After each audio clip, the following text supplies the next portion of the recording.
आज हम एक बहुत ही पर्सनल और रोंगटे खड़े कर देने वाले अनुभव पर बात करेंगे। जी।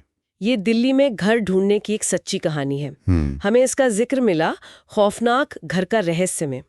एक व्यक्ति की कहानी है ये, जिसकी घर की तलाश एक अजीब अनजाने डर में बदल गई।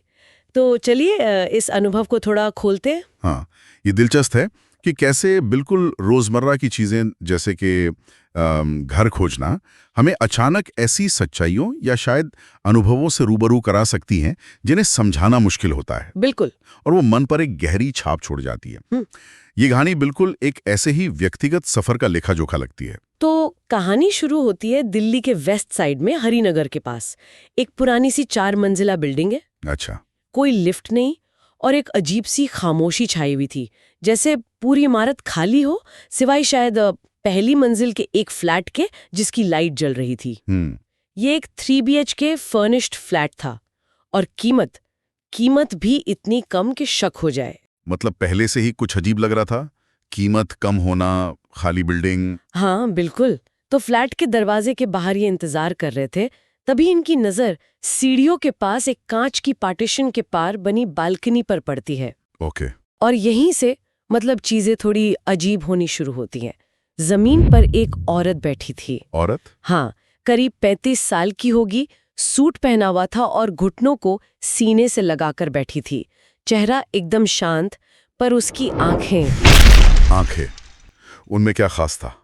अक्सर ऐसी कहानियों में आंखें बहुत मायने रखती हैं। बिल्कुल, आंखें सीधे नरेटर को घूर रही थीं, बिना पलक झपकाए, बिना किसी भाव के, एकदम खालीपन लिए हुए। वो खालीपन, हाँ, अक्सर वही सबसे ज्यादा डरावना लगता है ना, जैसे वो इंसान को नहीं बल्कि उसके आर पार देख रही हो। सही कहा।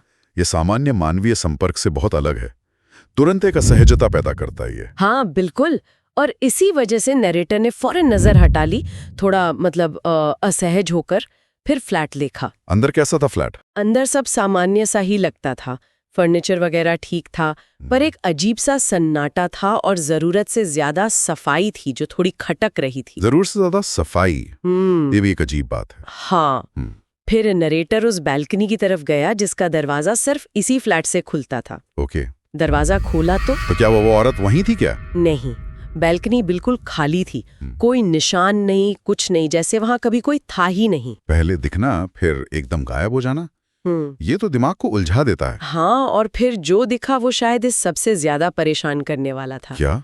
उसी कांच के पार्टीशन पर जिसके पार पहले वो औरत दिखी थी ना, हाँ। उस कांच पर अंदर की तरफ से एक हथेली का धुआं सा निशान था। अंदर से निशान? बाहर से नहीं। नहीं, अंदर से। ये तो पूरी बात ही बदल देता है।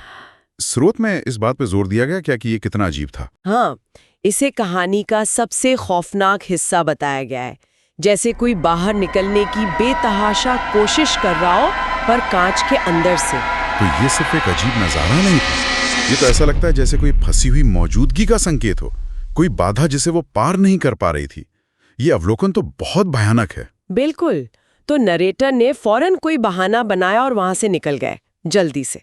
जाहिर है। लेकिन बात वहीं खत्म नहीं हुई।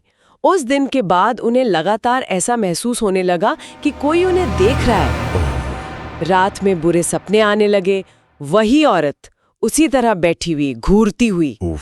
यहाँ तक कि बाथरूम के शीशे में भी कभी-कभी एक साया सा दिखने लगा। मतलब वो डर उस फ्लैट तक ही नहीं रहा, वो उनके साथ चला आया। ये तो बहुत आम ऐसी घटनाओं के बाद वो एहसास पीछा नहीं छोड़ता। सही। तो कुछ हफ्तों बाद थोड़ी हिम्मत जुटाकर नरेटर ने ब्रोकर को फोन किया, बस ये जानने के लिए कि क्या वो फ्लैट बिक गया या अभी भी खाली है। अच्छा, और ब्रोकर ने क्या कहा?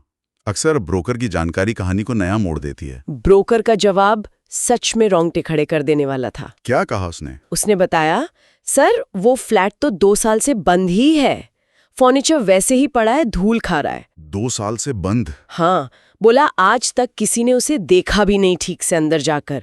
जो भी आता है दरवाजे से ही कहता है घर में कुछ अजीब महसूस होता है और चला जाता है। बाप रे। और सबसे अहम बात जो उसने कही, उस फ्लैट की बालकनी में आज तक कभी किसी ने कोई औरत नहीं देखी। कभी नहीं? तो फिर नरेटर ने जो देखा वो क्या था? ब्रोकर का ये बयान तो ये कहानी में एक बहुत अहम मोड़ है। बिल्कुल। ये सिर्फ डर को पुख्ता नहीं करता, बल्कि इसे एक तरह से चुने हुए अनुभव जैसा बना देता है कि सिर्फ नरेटर को ही क्यों दिखा। हाँ, ये सवाल तो है। ये सवाल व्यक्तिगत अनुभव और जो बाकी लोग अनुभव करते हैं उसके बीच के टकराव को दिखाता है।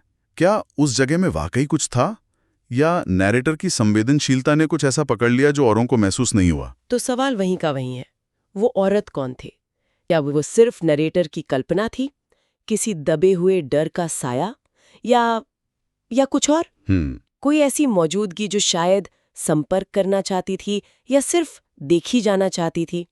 कहानी का अंत इसी खौफनाक सोच पर होता है कि शायद वो नजरें मिलना एक तरह का बुलावा था। एक कनेक्शन। हाँ, एक जुड़ाव जो शायद अब टूट नहीं रहा। और अब भी जब नरेटर किसी सीढ़ी के पास कांच की बालकनी देखता है तो उन्हें लगता है कोई बैठा है, घूर रहा है, शायद इंतजार में। और ये अनुभव हमें सोचने पर मजबूर करता है ना, कि हमारी इंद्रियां कितनी भरोसेमंद हैं, हमारी यादें कितनी सच्ची होती हैं। सही बात है। बट ऐसे कुछ जगहें या पल हमारे मन पर, हमारे मानस पर ऐसी अमिट छाप छोड़ जाते हैं। क्या हर महसूस होने वाली चीज का कोई तार्किक स्पष्टीकरण होता है, या कुछ अनुभव हमारी समझ की सीमाओं से परे होते हैं? ये कहानी हमें असलियत की परतें और अनुभव की जो व्यक्तिपरक प्रकृति होती है उस पर गहराई से सोचने के लिए छोड़ देती है।